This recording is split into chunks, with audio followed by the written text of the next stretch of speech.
Friends, ಪೂರ್ಣ ಪದ್ಮ art and ಡಿಶಸ್ಗೆ ನಿಮಗೆಲ್ಲ ಸ್ವಾಗತ. ನಾನು ನಿಮ್ಮ ಅನ್ನಪೂರ್ಣ ಜಗದೀಶ್.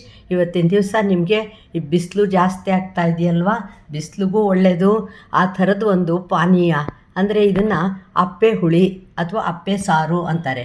ಮದುವೆ ಮನೆಗಳಲ್ಲೆಲ್ಲ ಎಲ್ಲರೂ ಇಷ್ಟವಾಗಿ ಕುಡಿತಾರೆ.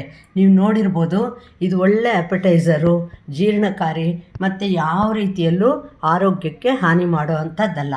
ಇದನ್ನು ನೀವು ಆರಾಮಾಗಿ ಮನೆಯಲ್ಲೇ, ಮಾವಿನಕಾಯಿ ಸೀಸನ್ ಅಲ್ವಾ, ಒಂದು ಮಾವಿನಕಾಯಿ ಇದ್ರೇ ಎಷ್ಟೊಂದೋ ಇದನ್ನು ತಿಳಿಯಾದ ಪಾನೀಯನ ನೀವು ಮಾಡ್ಕೋಬೋದು. ಇದಕ್ಕೆ ಒಂದು ಮಾವಿನಕಾಯಿ, ಹಸಿಮೆಣಸಿನ್ಕಾಯಿ ಒಂದೆರಡು, ನಿಮಗೆ ಖಾರ ಜಾಸ್ತಿ ಬೇಕಾದರೆ ಇನ್ನೂ 2 ಇಟ್ಕೋಬೋದು. ಬೆಳ್ಳುಳ್ಳಿ ನಿಮಗೆ ಬೇಡ ಅಂದರೆ ಸ್ಕಿಪ್ ಮಾಡ್ಕೊಳ್ಳಿ. ಮತ್ತು ಜೀರಿಗೆ, ಉಪ್ಪು, ಅರಿಶಿನ, ಕರಿಬೇವಿನ ಸೊಪ್ಪು. ನೋಡಿ, ಇದಕ್ಕೆ ಹೆಚ್ಚಿನ ಸಾಮಗ್ರಿಗಳೇನೂ ಬೇಡ. ಮತ್ತು ಆಮೇಲೆ ಒಂದು ಒಗ್ಗರಣೆ ಹಾಕೋದು, ಇಷ್ಟು ಸಾಕು ಇದಕ್ಕೆ. ನೋಡಿ, ಮೊದಲಿಗೆ ನಾವು ಈ ಮಾವಿನಕಾಯಿನ ಸಿಪ್ಪೆ ತೆಗೆದುಬಿಟ್ಟು ಸಣ್ಣಗೆ ಹೆಚ್ಚಿಟ್ಕೊಳ್ತೀನಿ. ನೋಡಿ, ಮಾವಿನಕಾಯಿ ಸಿಪ್ಪೆ ತೆಗೆದುಬಿಟ್ಟು ಸಣ್ಣಗೆ ಹೆಚ್ಚಿಟ್ಕೊಂಡಿದ್ದೀನಿ. ಇವಾಗ ನಾನು ನೀರು 1 ಗ್ಲಾಸಷ್ಟು ನೀರು ಮರಳಕ್ಕಿಟ್ಟಿದ್ದೀನಿ. ಆ ನೀರು ಮರಳ್ತಾ ಇರೋವಾಗ ಈ ಮಾವಿನಕಾಯಿ ಇತ್ತಲ್ಲ ಅದನ್ನು ಹಾಕ್ಬಿಟ್ಟಿದ್ದೀನಿ. ಮತ್ತು ಹಸಿಮೆಣಸಿನ್ಕಾಯು ಹಾಕ್ಬಿಡ್ತೀನಿ ಅದಕ್ಕೆ. ಮತ್ತು ಬೆಳ್ಳುಳ್ಳಿ ಇತ್ತಲ್ಲ ಇದನ್ನು ಹಾಕ್ಬಿಟ್ಟಿದ್ದೀನಿ. ನೋಡಿ, ಇವಾಗ ಇದು ಚೆನ್ನಾಗಿ ಇದಾಗ್ತಾ ಇರುತ್ತಲ್ವ, ಇದಕ್ಕೆ ನಾನು ಜೀರಿಗೆ ಕೂಡ ಹಾಕಿದ್ದೀನಿ. ಇದು ಒಂದು ಕುದಿಯೋ ಅಷ್ಟು, ಯಾಕಂದರೆ ಮಾವಿನಕಾಯಿ ಸ್ವಲ್ಪ ಮೆತ್ತಗಾಗಲಿ ಅಂತ ಅಷ್ಟೇ. ನೋಡಿ, ಒಂದು ಕುದಿಸ್ಬಿಟ್ಟು ಇದನ್ನು ನೀರು ಸೋಸಿಸ್ಕೊಂಡ್ಬಿಡ್ತೀನಿ. ನೀರು ಶೋಧಿಸ್ಕೊಂಡ್ಬಿಟ್ಟು ನಾನು ಈ ಕರಿಬೇವು, ಅರಿಶಿನ ಪುಡಿ ಮತ್ತು ಉಪ್ಪು ಈ 3 ಹಾಕಿ ನಾನು ಚೆನ್ನಾಗಿ ನುಣ್ಣಗೆ ಅದನ್ನು ಮಿಕ್ಸರ್ ಜಾರಲ್ಲಿ ಹಾಕಿ ರುಬ್ಕೊಳ್ತೀನಿ.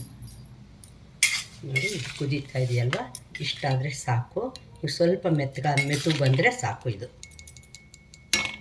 ಇವಾಗ ಶೋಧಿಸ್ಕೊಂಡು ನಾನು ಮಿಕ್ಸರ್ನಲ್ಲಿ ಹಾಕಿ ಇದನ್ನು ನುಣ್ಣಗೆ ರುಬ್ಕೊಳ್ತೀನಿ.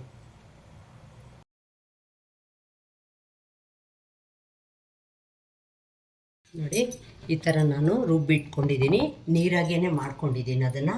ಈಗ 1 ಸ್ಪೂನ್ನಷ್ಟು ನಾನು ತುಪ್ಪನ ಒಗ್ಗರಣೆಗೆ ಇಟ್ಟಿದ್ದೀನಿ. ಅದಕ್ಕೊಂದು ಸ್ವಲ್ಪ ಇದಕ್ಕೆ ಇಂಗು ತುಂಬ ಚೆನ್ನಾಗಿರುತ್ತೆ, ತುಂಬ ಒಳ್ಳೆ ಟೇಸ್ಟ್ ಕೊಡುತ್ತೆ. ಇಂಗೂ ಅಷ್ಟೇ ಇದೇ ಥರ ಹಾಕಿ ಇಟ್ಕೊಂಡ್ಬಿಡಿ. ಮತ್ತು ಸಾಸಿವೆ ಹಾಕ್ತಾಯಿದ್ದೀನಿ. ಸಾಸಿವೆ ಪಟ್ಪಟ ಅಂತ ಇರುವಾಗ ಇದಕ್ಕೆ ಕರಿಬೇವು ಹಾಕ್ತೀನಿ.